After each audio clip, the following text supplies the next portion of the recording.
ကဘာကျော်တန်ဖိုးမြင့်ကြောင်းမြက်တွေထွက်ရှိရာမိုးကုတ်ကနေအမေရိကန်ဒေါ်လာတန်းရာချီတန်ဖိုးရှိတဲ့အရေးအသွေးကောင်းမွန်ပြီးအလေးချိန်11000ကရက်ရှိတဲ့ပတ္တမြားကိုရရှိထားကြောင်းစစ်အုပ်စုကကြေညာပါတယ်။စစ်အုပ်စုကပြန်လည်သိမ်းယူထားတဲ့မိုးကုတ်ပတ္တမြားမြေကနေအလေးချိန်11000ကရက်ရှိတဲ့ပတ္တမြားကို AP လကုံပိုင်းကတွေ့ရှိခဲ့တာဖြစ်ပြီးခရမ်းရောင်တန်းတဲ့အနီရောင်မှာအဝါရိပ်ဖောက်တဲ့အယောင်ရှိတယ်လို့ကြွားဝါထားပါတယ်။ပြုပြင်ထားခြင်းမရှိဘဲအလင်းပေါက်အားအသင့်ကောင်းမွန်ကတဘာဝအတိုင်းရှိပြီးအရွယ်အစားကြီးမားတဲ့ရှားပါးတဲ့ပတ္တမြားကိုတူးဖော်ရရှိတာလို့ဆိုပြီးတွေ့ရှိရသမျှပတ္တမြားအရိုင်းသုံးတွေထဲမှာဒုတိယအကြီးဆုံးဖြစ်ပါတယ်။မိုးကုတ်မြို့ကိုတအောင်းလက်ထဲကနေပြန်လည်ရယူပြီးမှအခုလိုအမေရိကန်ဒေါ်လာတန်းရာချီတန်ကြေးရှိမဲ့ပတ္တမြားကိုတွေ့ရှိတာလို့စစ်အုပ်စုကမေလ9ရက်နေ့မှာထုတ်ကြွားလာတာဖြစ်ပြီးတန်ဖိုးပိုမြင့်တယ်လို့လည်းဆိုထားပါတယ်။အရွယ်အစားကြီးမားတဲ့ပတ္တမြားကို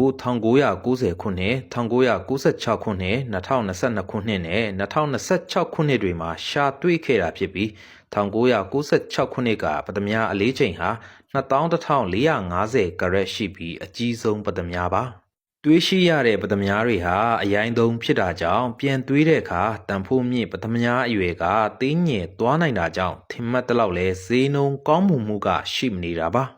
စစ်အုပ်စုကတော့ပြည်သူကရွေးချယ်ပေးတဲ့အစိုးရတက်လာပြီးတဲ့နောက်မှာအခုလိုတန်ဖိုးကြီးရှားပါတဲ့ပတ္တမြားကိုရှာဖွေတွေ့ရှိခဲ့တာလို့ဆိုပြီးနမိတ်ဆောင်အသိကောက်ပြီးဂုံယူကြွားဝါကြနေတာကိုလည်းတွေ့ရှိရပါတယ်။မြန်မာနိုင်ငံဟာကမ္ဘာမှာအဆင်းရဲဆုံးနိုင်ငံတစ်ခုဖြစ်ပါတယ်။